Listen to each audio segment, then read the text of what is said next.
In that case, the recording is started and I'll start the meeting. Good afternoon and welcome to this meeting of the Education, Skills and Culture Scrutiny Committee on the 17th of February 2022. Just to make you aware, today's meeting will be recorded. Can I also welcome members of the public and press to today's meeting? Can I kindly ask you observe the meeting only and not speak or participate? In addition, can I refer you to the protocols for remote meetings which have been previously circulated, namely your microphone should be switched to mute unless you're speaking. Should you wish to ask a question or make a comment, can you please indicate either by the chat function or by raising your electronic hands via Teams. I'll assume you've all read the paperwork before us today prior to the meeting. When asking a question, could you indicate what the page number is that you're referring to, please? The first item on the agenda is to do a roll call. I'm Councillor Sonia Reynolds, the Chair, and I am present. I'll now call on Charlotte, the Democratic Services Officer, to take the roll call. Thanks, Chair. I'll just mark you as present. Councillor Mason. Yes, I'm here, Charlotte. Matthew Crowley. Present, Charlotte. Councillor Sian Harris. Present, Charlotte. Councillor Jane Jones. Present, Charlotte. Councillor Dennis Keogh. Present, Charlotte. Councillor Sandra Miller. Present, Charlotte. Marcia Spooner. Present, Charlotte. Present. Councillor Rebecca Phillips. Present, Preseno. Thank you. Councillor Mark Prothero.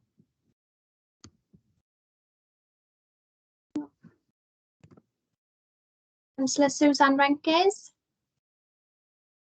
Present. Councillor Anthony Richards. Presennol, present. Councillor Dave Whitelock. Present, thank you, Charlotte. Rob Wood.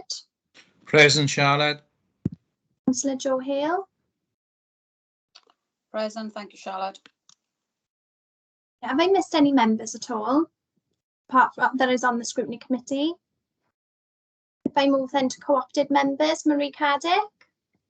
Present, Charlotte. Roberto De Benedictis. Adam Moore. Present, Charlotte. Linda Newman.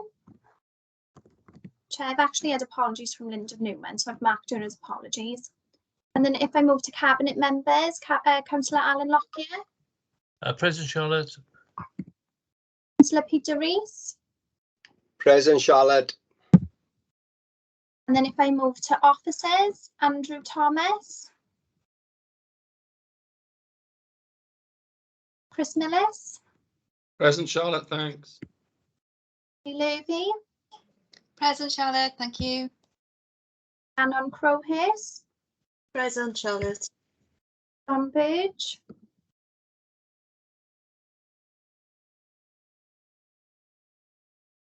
Just check. Helen Lewis. Present, Charlotte. Yeah. Am I missing any other officers? I've got Angeline Spooner-Cleverly as well. Present, Charlotte. Is there any other officers that I'm missing at all? I'm here as well, Charlotte. Ian Guy. Oh, hi, Ian. And I'll mark Tammy down as present as well. Charlotte, we've got Alison Harris and Lisa Clement Jones here as well. Alison Harris. And Lisa Jones. We are, Chair, I think that's everyone then. Thank you, Charlotte. Chair's announcements. We have 2 items on the scrutiny agenda that will be scrutinising, as well as the items on the Cabinet Board agenda, which will be items 8, 10, 11 and 12, plus the urgent item. Can I please ask members to indicate whether you have any declarations in relation to the items we've chosen to scrutinise today?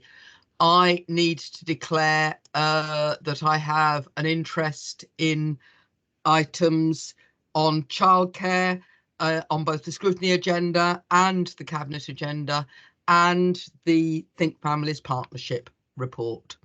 So it's a personal interest, and I have a dispensation. I have hands up from Sian Harris. Hi, as well being a governor crying in junior school, my daughter teaches in Cumbrumbill and I've got dispensation to speak and vote. Thank you. Councillor Marcia Spooner. I used to say I'm chair of Ross Primary School and it's mentioned in the report, and I've got some questions. Thank you. Okay. Can we look then at the minutes of the 19th of January? These are for approval. Can I have a proposer and a seconder, please? I move, Chair. I second, Chair. Thank you. And we therefore move straight on to a verbal report from Chris Millis on the impact that the pandemic has had on schools. Can I just say that we're very mindful of the work that's been going on and that the pandemic has caused for all staff, and also that the work that's been going on today due to the additional impact of the storm warning. And we thank you for that, Chris. Thank you, Chair. I will make it brief because this is a topic that has been going on for 2 years, so I could speak for a long time on it. So the overview is that it's had a significant impact on our schools, our children, our parents, our communities and our staff in very obvious ways and in very subtle ways. But there are glimmers of more positive light at the end of this 24-month long tunnel, and recovery will be felt for years to come, not just from an academic recovery, but through mental health, anxiety and confidence of both children and adults.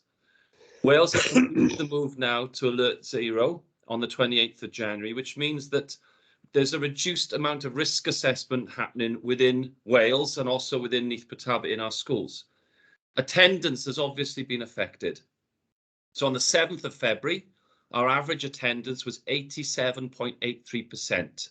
We had 336 children away with confirmed COVID and 162 children because they had to isolate. But as I said, compare that to a couple of weeks before, the attendance was 82%, with 874 children with COVID and 314 isolating. And the reason the 5 to 16-year-olds have been hit the hardest is obviously due to vaccination. And that, of course, is now in the press about a rollout of possible vaccinations for the over 5s.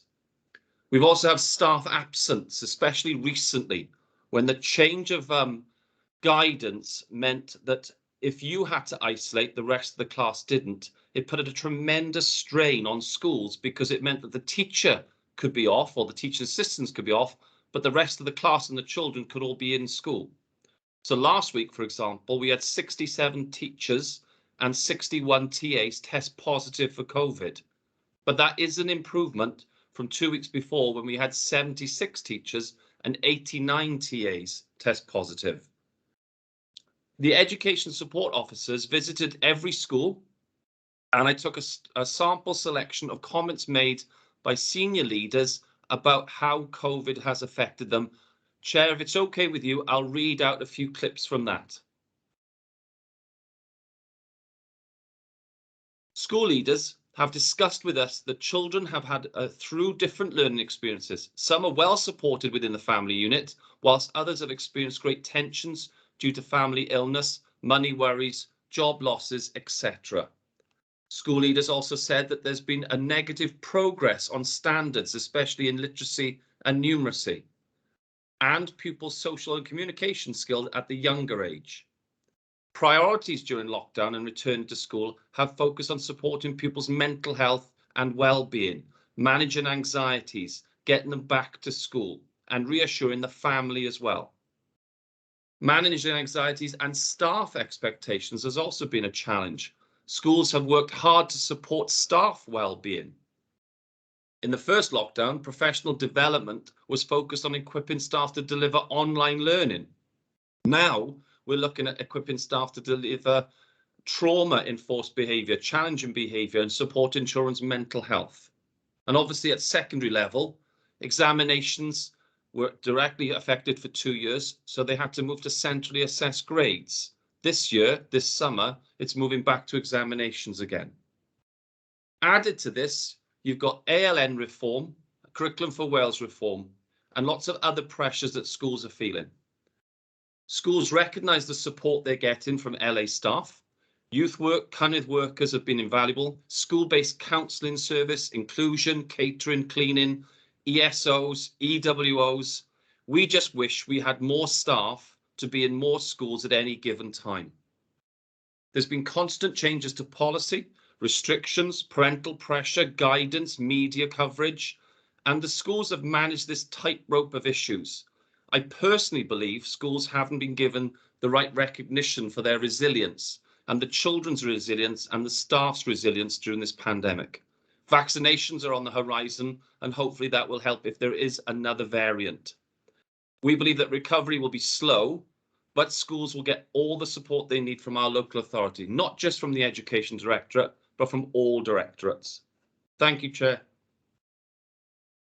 Thank you, Chris. There's a certain amount of passion in that, and it's obvious. I think most of us here recognise the huge efforts that have gone in from staff in schools and the authority to support them. Any questions or comments from members? Thank you. I can't see any, and it's very, very grateful to you, Chris, for taking the time to put that together and just keep us up to date. As you're aware, this is our last meeting before the pre-election period, so it will be a bit of a break. Thank you, Chair. Thank you. We'll move on then to looking at childcare facilities in schools. Hayley Lurvey, is there anything you'd like to say, Hayley, in terms of presenting this report? Thank you, Chair. No, just to say there's the report obviously on the change in decision making and delegated powers from Chris Millis to myself, and then an update then on information around childcare facilities on school sites. Angeline, Smona Cleverly, Alison Harris and Lisa Clement-Jones are present to take any questions on the report. We'll be coming to the update on school sites later on, but if we deal with this one, are there any questions that I can see from members? I'm unaware of any from briefing. I have a question in relation to page 10. There's a comment on page 10 of the papers in the report, which refers to low morale within the sector at the lack of recognition by Welsh Government for childcare and the anxiety of staff in returning to work, etc. I think, we had a comment from Chris on the previous report in terms of lack of recognition for schools. Are there any thoughts about, because there has been very little, there's been very good support from the authority, but very little resource or support for staff in childcare as well. Is there any more that you can say about that, and whether there's any been any discussions with Welsh Government about attitudes to childcare? Yeah, I'll pass over to Alison and Lisa now for more detail, but I do agree. I think it's been a particularly testing time for the early years sector as well. I know things are being looked at, I understand, in terms of professional standards. I know we've raised things around sort of salaries, staff salaries and things like that to reflect. And I think there's been a huge pressure as well in terms of other developments. So we've had ALN reform and new statutory duties being put on our childcare providers, as part of the ALNet Act. at a time really when they're trying to manage keeping their facilities open, that we've had to put on mandatory training for them to be ready for these statutory duties. So I think similarly to what Chris was saying earlier, you know, it's almost as if everything is coming at once. So we've tried to manage that as well as we can, working with them. We've put a lot of support in. We have our, as well as the team here, we have our early years liaison officer as well, working with this, our settings to support them, to look at new pathways. And we're also looking as well at our own sort of internal structures and staffing to see what more we can do to support.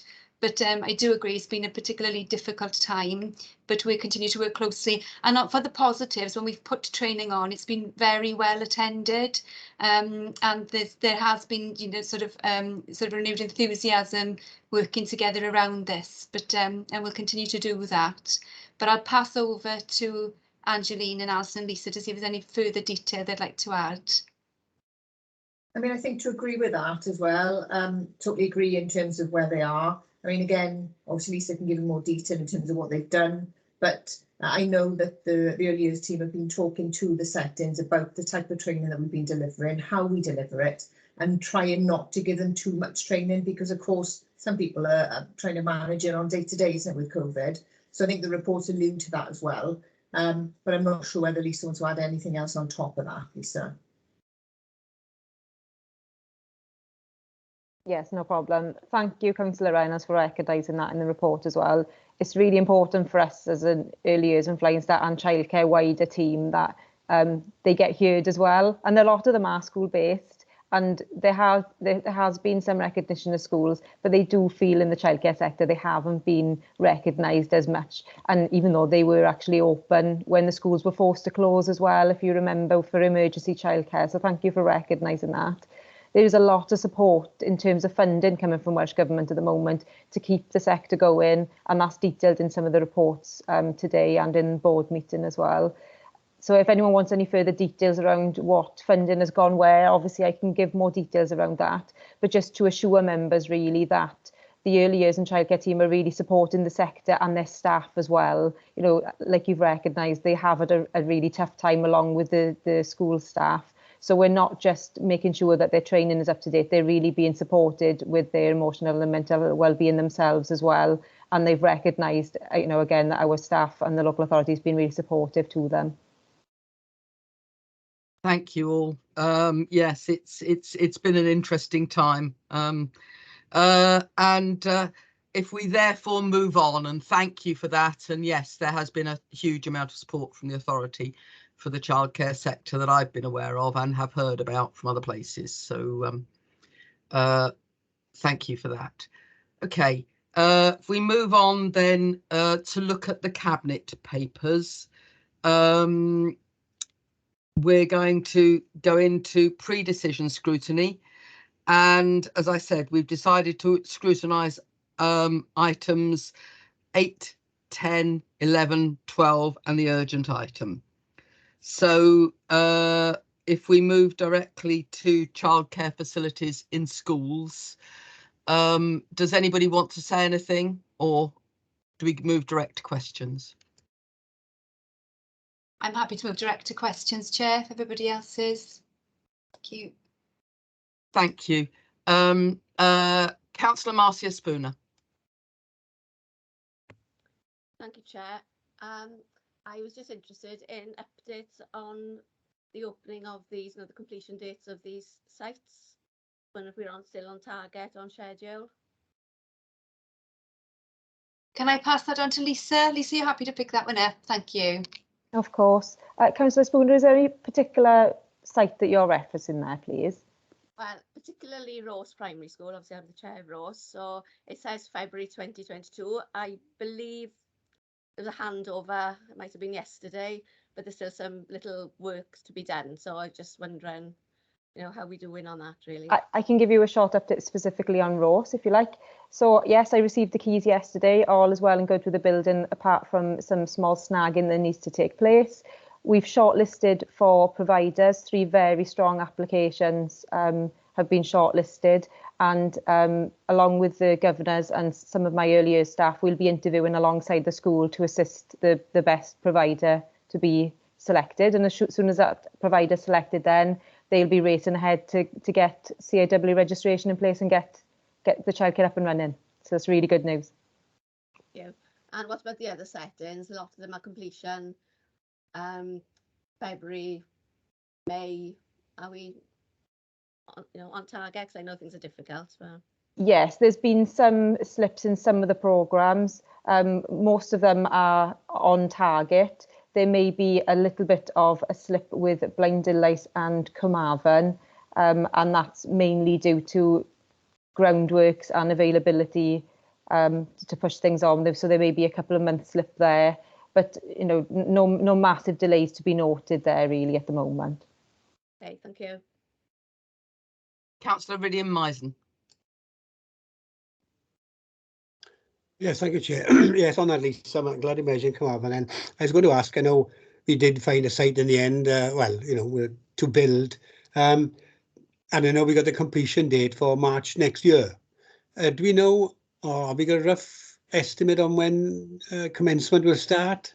People have asked, and yes, like I can just fill them in, that's all, if we got a due start date then. And how many would it sort of accommodate children? Thanks, Councillor Nissen. I am due to send you an update, so apologies you haven't had a progress update just yet. Oh, sorry. Basically, there will be a bit of a slip timescale wise, and that's just because of the complexity of the site. So that I think things out of our control may make that slip slightly, but other than that, everything else still stands. So the registration at the moment, we hope at least 32 places within the setting. So that would be fantastic. And obviously a relocation of the Flying Start setting that's in a very small venue now is hoped to be housed in the same building. So all of that remains the same. But yeah, as with all construction, there's going to be a little bit of delay depending on how the land lies. So hopefully we'll keep progressing with that, and I'll send you a detailed update as well. Thank you, Lisa. Thank you.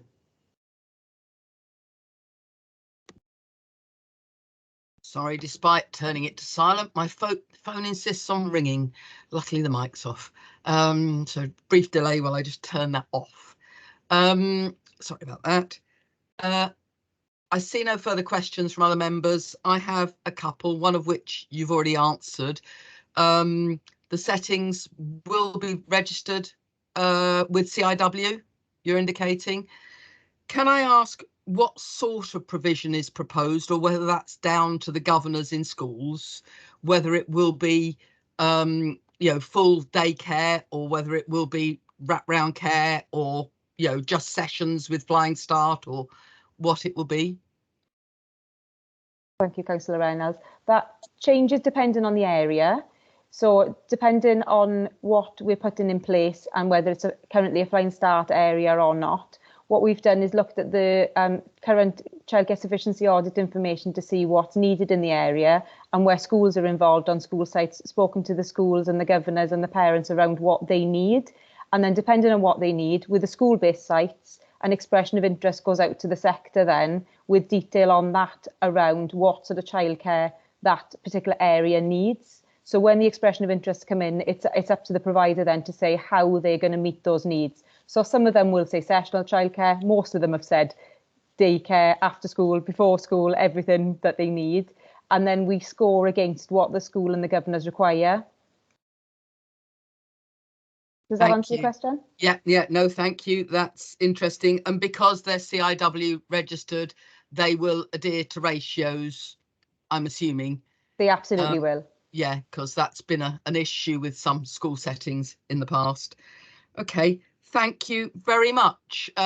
Just one final query, and that's, I think you've answered it mostly, but just to check, we are looking very clearly at not competing with existing settings in areas. We're looking at filling the gaps, which is really important. It's important that we fill the gaps because there are a number, especially if we've lost 5, as is indicated during the COVID outbreak.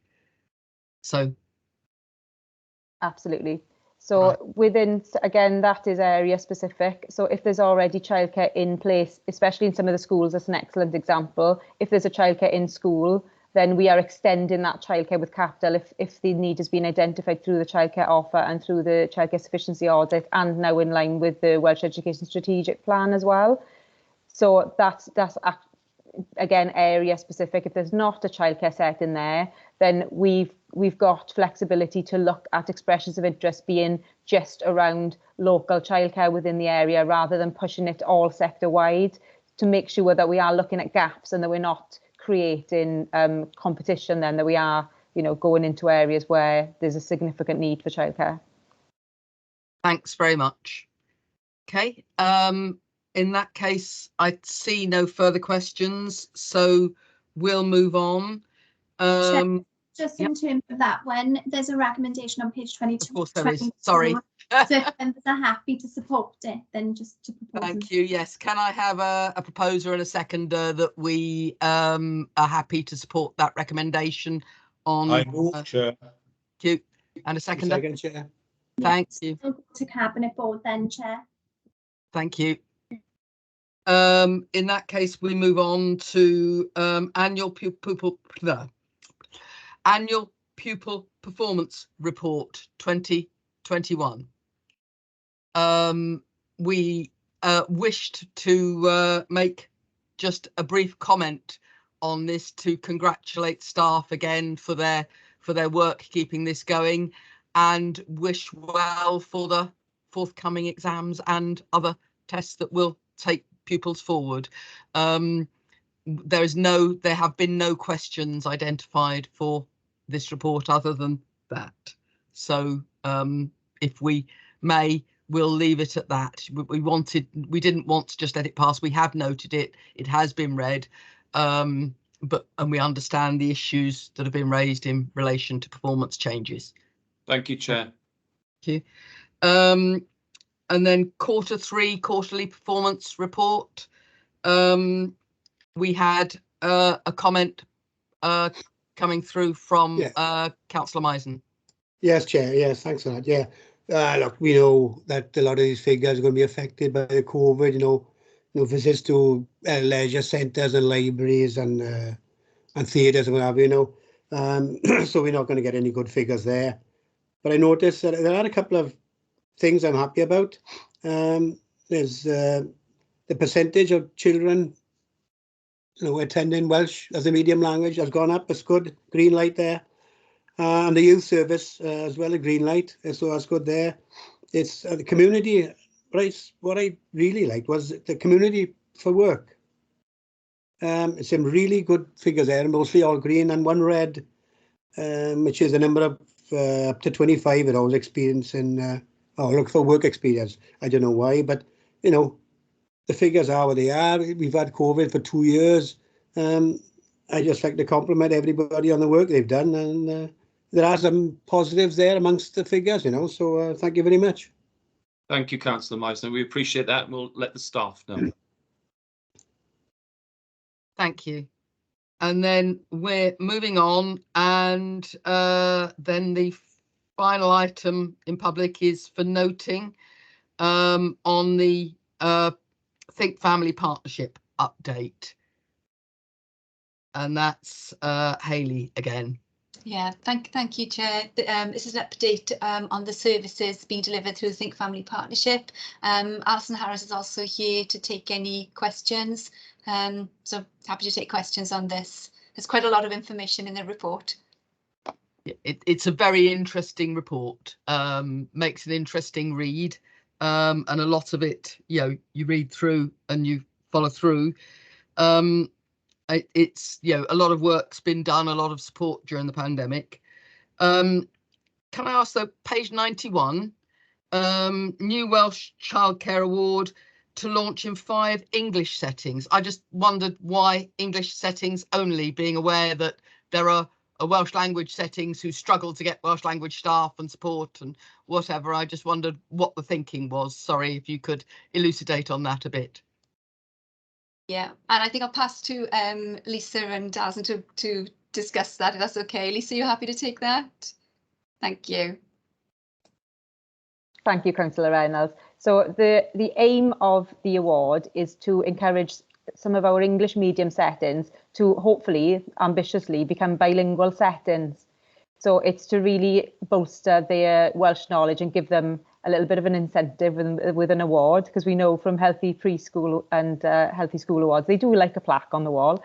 So we're hoping it'll encourage their Welsh language and their use of Welsh language in the settings, ultimately then hopefully, like I said, in the long term, becoming bilingual settings, or at the very least, having a lot more Welsh language embedded into the childcare settings. But the Welsh settings and the bilingual settings that are existingly registered that way do get a lot of support as well. And we're hoping we can grow that support in the coming year now with more childcare development officers for Welsh language in line with the Welsh Education Strategic Strategy to make sure that we've got a good flow of children coming into childcare and then coming into our Welsh schools as well. Thank you. I just say it was just, that's a bit odd, but yeah, understand. Thank you very much. I was also just wanting to look at page 99, which talks about the childcare offer, which has been, reasonably successful. If you do the maths, however, and bearing in mind cost of living rises that going forward, the number of childcare hours and the amount of money distributed mean that we're actually, the childcare offer is worth £4.50 per hour. Being aware that, for children of that age, you've still got to have, and if it comes down to 2 years, as has been suggested by Welsh Government, you've still got to have 1 to 8 in a setting, or 1 to 4 if it comes down to 2. And that means, and you've got to have therefore at least 2 staff, even if you've only got 1 child. £4.50 an hour doesn't cover the cost of a single member of staff if you've only got 1 child. And it's, it's a really hard push, and the £4.50 is meant to cover food as well and other issues. So it's not a high rate. It's higher than the standard childcare rate charged outside for non-food and non-transport related issues, which is approximately £4 an hour, but it's still not a high rate. I was wondering if Welsh Government have given any indication of an increase in that rate, or an increase in the Flying Start rate going forward, because childcare settings are looking at a 6% wage rise increase required, because many staff are on minimum wage, and other massive fuel and cost of living increases. Sorry, Lisa, I didn't know which one of us was going to take that then. Yeah, you are right. The rate for the childcare offer is set by Welsh Government at £4.50 an hour. Excuse me. We are aware that there is a rate review going on across the childcare that Welsh Government are providing. So at this point, we don't know what the outcome of the review will be, but we do know that there is a review taking place. Thank you. That's, at least it's good to know they're looking at it. It's an issue that's being raised across Wales, so I think it's difficult to ignore it.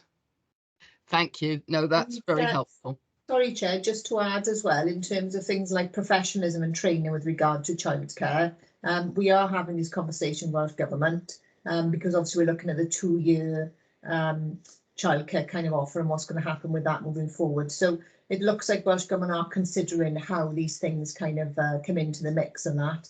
But yeah, Alison is right in terms of the actual figures as it stands. It would be excellent if they considered them along the same lines as care workers who are getting, real living wage and upgrades. But, let's not go there. It's something to be fought for, perhaps. OK, thank you very much. That's very helpful, interesting report. Thank you. In that case, we've finished going through the Cabinet agenda on the items we were going to scrutinise. We do have an urgent item, and we have chosen to scrutinise. So very briefly, so that item will be held in private session. So I will first need to move into private session. Chair, If I can, sorry. Sorry, Chair, before we move into private, if we could just note the forward work programme, if that's okay.